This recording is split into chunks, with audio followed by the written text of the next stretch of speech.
Episode 25. We are the EFR podcast. Sammy BE, businessman Bassey, with James Lymon, and on the boards we got John Don Sterling. This is episode 25. We have a special guest.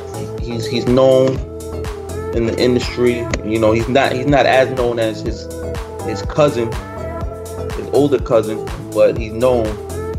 And you know, he's doing big things for millennials in the business spectrum and the real estate spectrum, and he does a lot of media stuff as well, particularly production, composing, a lot of media, music related stuff.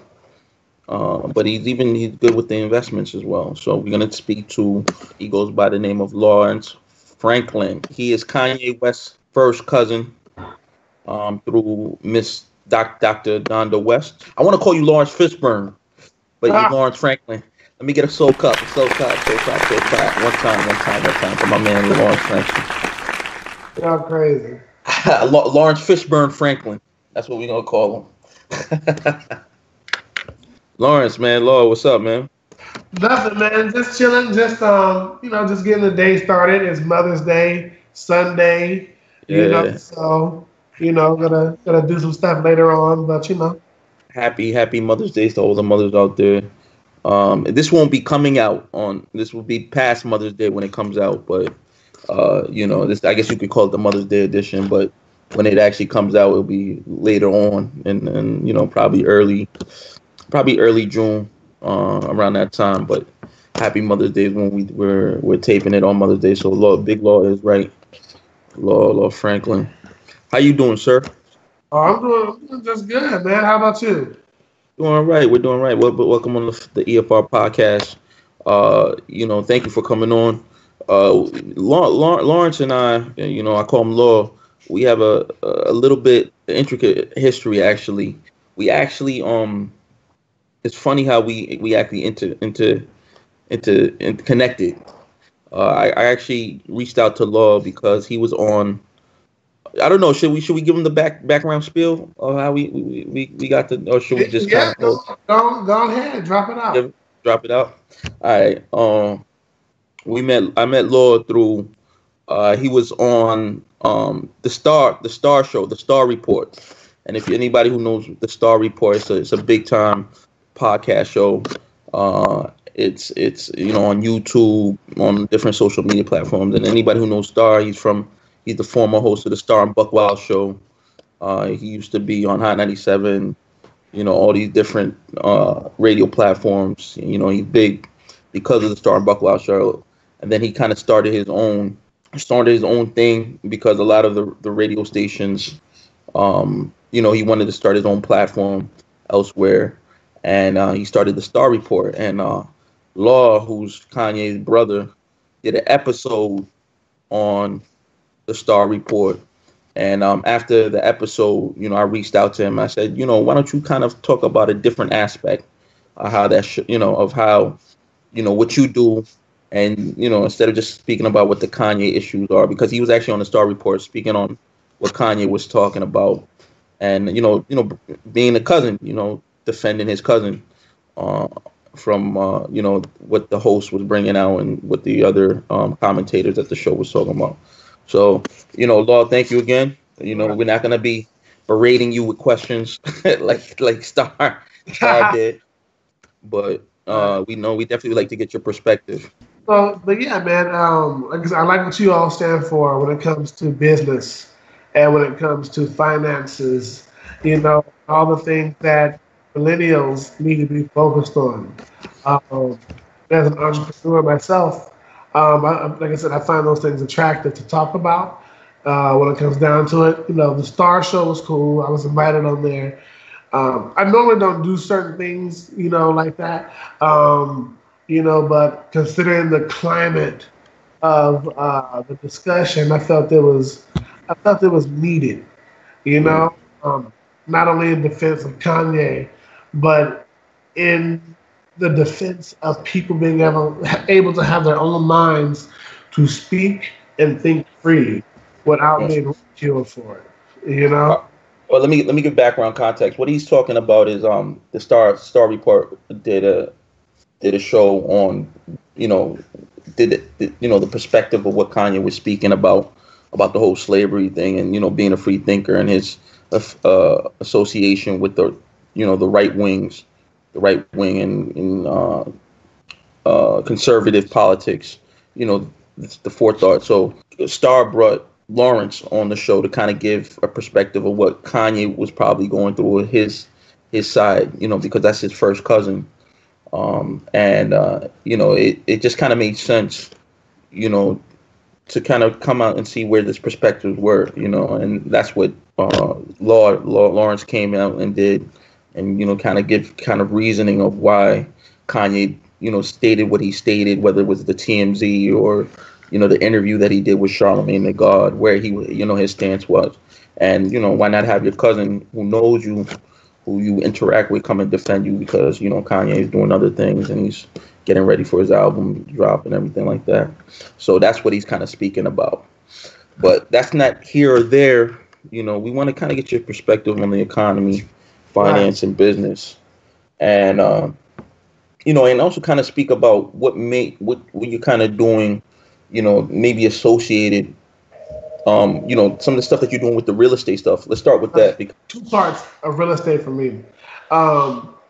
The greatest thing in California was actually getting into property management with real estate, because for one, when you dive into it, it teaches you how to manage the assets that you can get from real estate.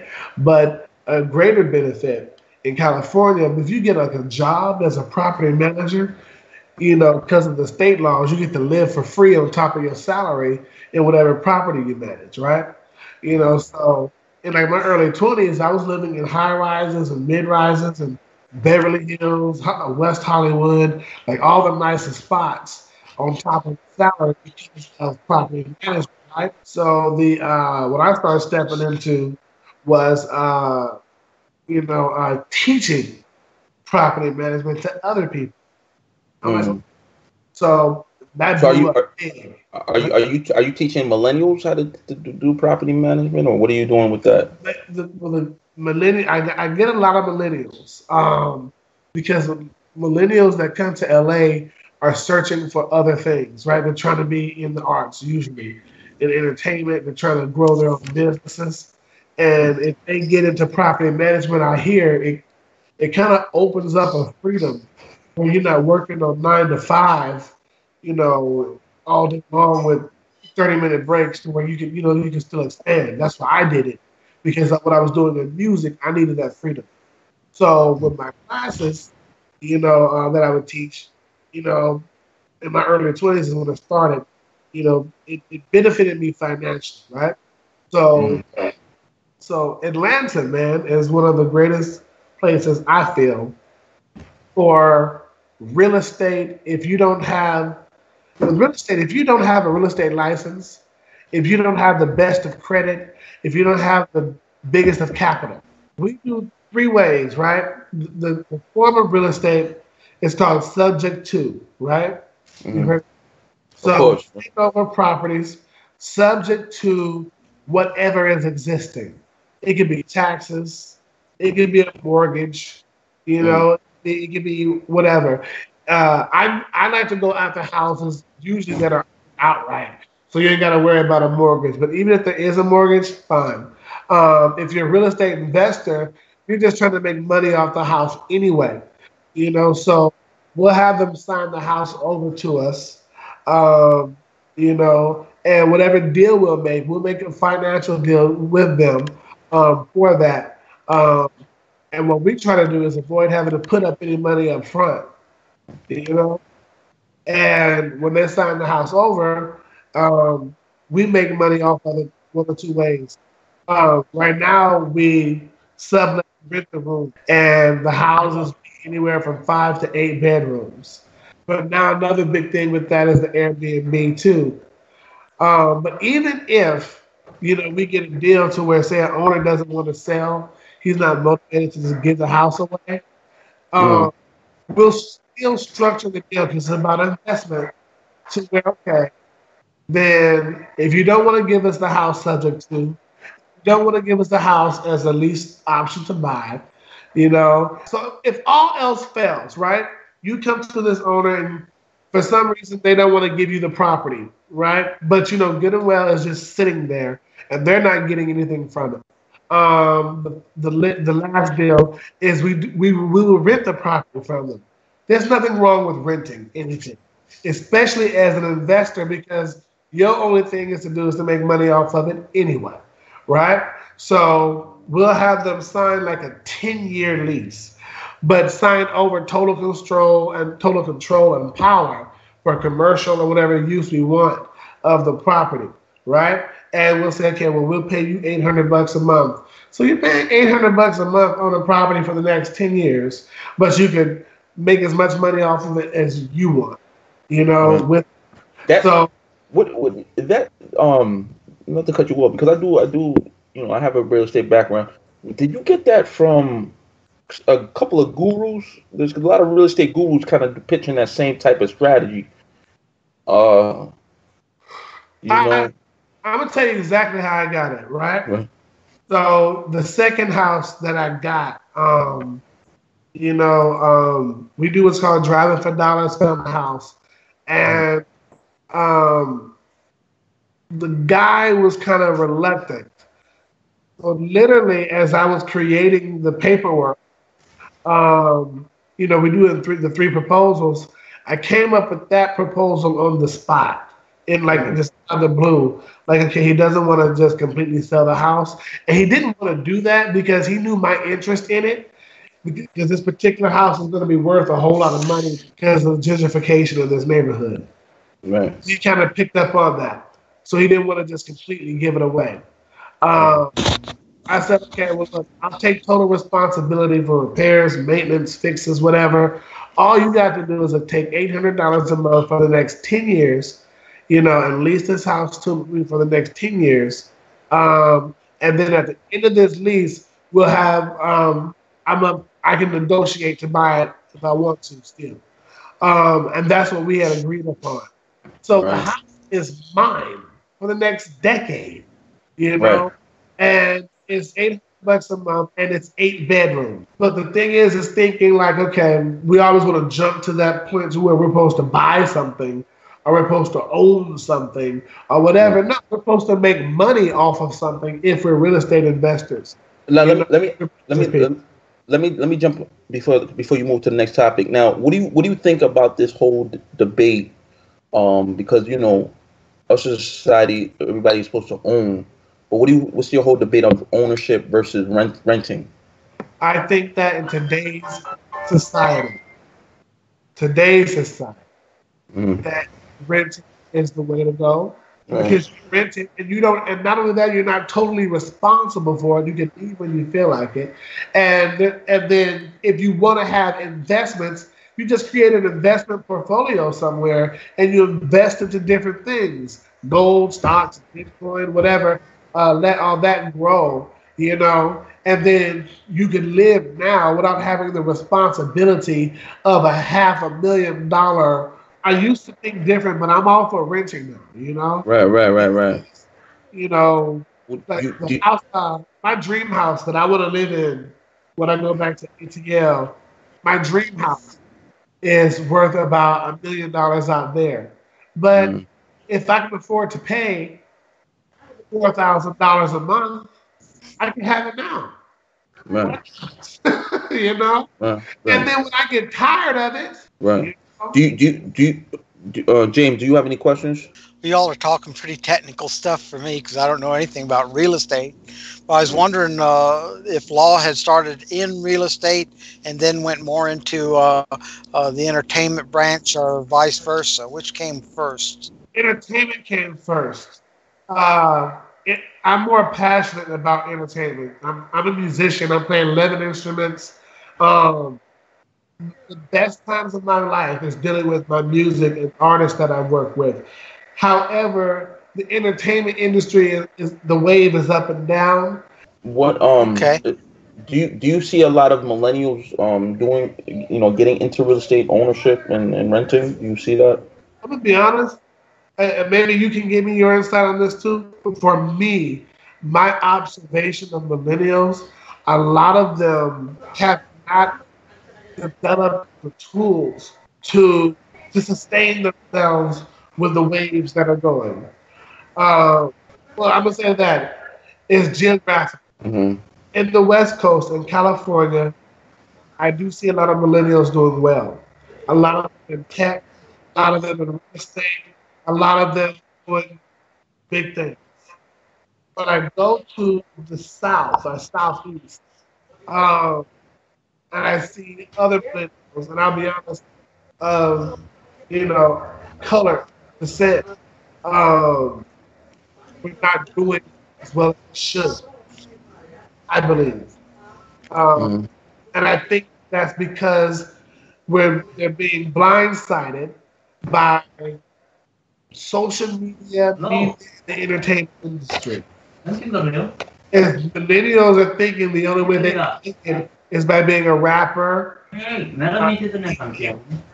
or an actor, then they may end up finding themselves, Right. because they didn't know that real estate is power, is wealth, is money. They didn't know that entrepreneurship, is freedom. Yeah. All these different things, this information. So I see it more so with the West Coast. And maybe because I stay in the well-to-do areas, Beverly Hills and West Hollywood and all that stuff. And a lot of the millennials over here have inheritance of knowledge. Inheritance, not just money, but inheritance of information. Because it comes from, they get a lot of their information from what they see on TV, radio. And then they make the success. I think you're pretty much right. I think there's a lot of millennials who they don't see. Well, I mean, they're getting fed different information, and as they grow, they dissipate the information or disseminate the information differently. It just depends. I mean, I think we're more tech savvy, so they focus on more like I think you see more millennials renting. Yeah. Now, as opposed to actually having ownership, just because of the traits that you've explained about, the debate between renting and ownership. Not only that, it's much harder for us to buy houses today, like traditionally buy houses, than it was before the 90s. Right. I know I have an auntie who bought bought a house out in LA for $30,000. And this particular auntie at that time, she was not even completely literate. She bought a beautiful home, and she worked for herself. Well, she bought that for $30,000. Today, the house is worth $1.2 million. Right. Yep. Now, people just can't go buy a regular $1.2 million house. Right. And it's just a regular. It's not even a mansion. It's just a regular house. Right, because of the area. She's in where? She's in Atlanta or she's in Cali? This is LA. Yeah, because especially that Bay Area, that San Francisco area, the highest values are astronomical. Yeah, yeah. So you're kind of like you're forced to rent, and then you want to buy. But if you take a look at it and think about it, you're better off renting anyway, because if you try to buy something, it's going to cost you an arm and a leg and all this, I believe, hell to try to get. Today, it's just too much to go. $800, but a lot of people, if you weren't taught that, you had to learn that. And a lot of times you have to learn it the hard way, which puts you at a disadvantage. Because now you have to repair credit. And then you have to, all the different things it takes. And then a basic 3-bedroom house will cost you $600,000. There's speculation. Well, it's not speculation because he's already stated it, but or maybe he hasn't. Maybe he has, but maybe you can get some clarification. Is Yeezy working on something called Yeezy Homes? Oh, I haven't researched that. I don't know. You don't know that? Yeah. So, The thing is, what I tell a lot of people, when it comes to Kanye, is that the good thing about him is he found his way, entertainment and business, right? mhm, And you know, he's still doing this thing of finding his way. mhm, Um, a lot of us in our family do the same thing, you know. So like I said, I don't talk to Kanye no every day. Or tell you the truth, the only person in my family I literally probably talk to every day is my mother.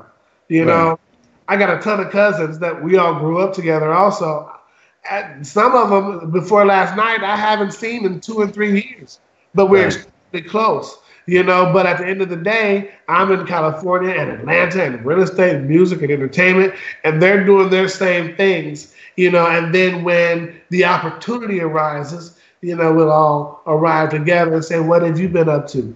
You know, so you know, with Kanye, you know, the furthest to I know about his real estate background, as far as you know, just listening, was during Hurricane Katrina.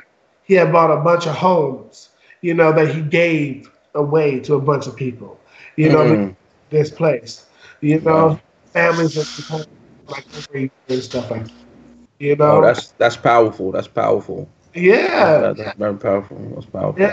yeah. I mean, but you don't hear that stuff in the news, yeah, because they want drama, you Right, know. right, right, right. This real estate is power, you Right. know.